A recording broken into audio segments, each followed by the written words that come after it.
the living Christ, the testimony of the apostles, the Church of Jesus Christ of Latter-day Saints.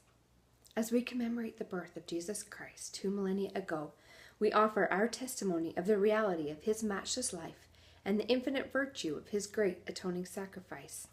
None other has had so profound an influence upon all who had ever lived and will yet live upon the earth. He was the great Jehovah of the Old Testament, the Messiah of the New. Under the direction of his Father, he was the creator of the earth. All things were made by him, and without him was not anything made that was made. John 1:3. Though sinless, he was baptized to fulfill all righteousness.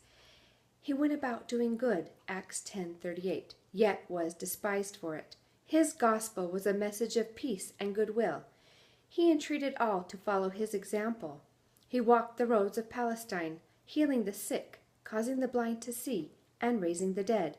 He taught the truths of eternity, the reality of our pre-mortal existence, the purpose of our life on earth, and the potential for the sons and daughters of God in the life to come.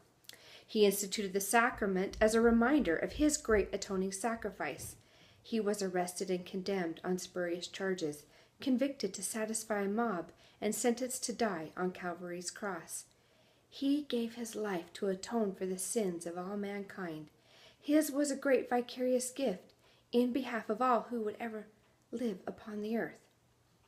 We solemnly testify that his life, which is central to all human history, neither began in Bethlehem nor concluded on Calvary.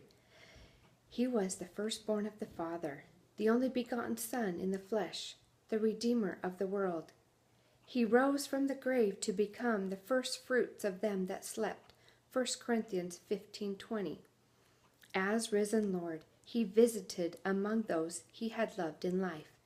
He also ministered among his other sheep, John 10:16, in ancient America. In the modern world, he and his Father appeared to the boy Joseph Smith, ushering in the long-promised dispensation of the fullness of times, Ephesians 1:10.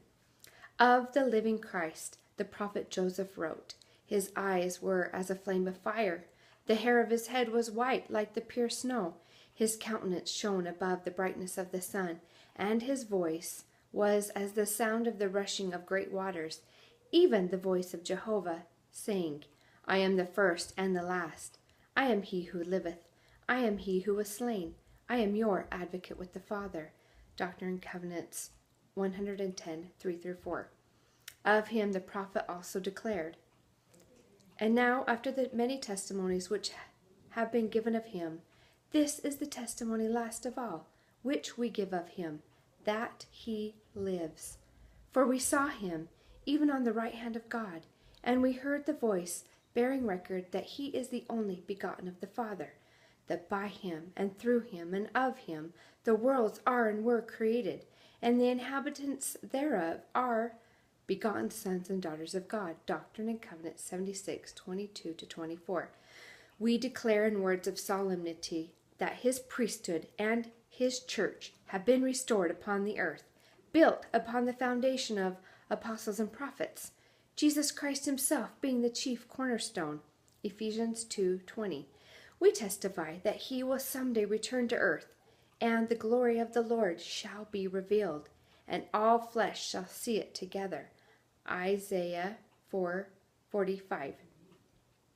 He will rule as King of kings and reign as Lord of lords, and every knee shall bend, and every tongue shall speak in worship before him. Each of us will stand to be judged of him according to our works and the desires of our hearts. We bear testimony as his duly ordained apostles that Jesus is the living Christ, the immortal Son of God. He is the great King Emmanuel, who stands today on the right hand of his Father.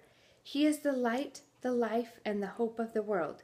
His way is the path that leads to happiness in this life and eternal life in the world to come. God be thanked for the matchless gift of his divine Son, the first presidency and quorum of the 12 apostles, January 1st, 2000.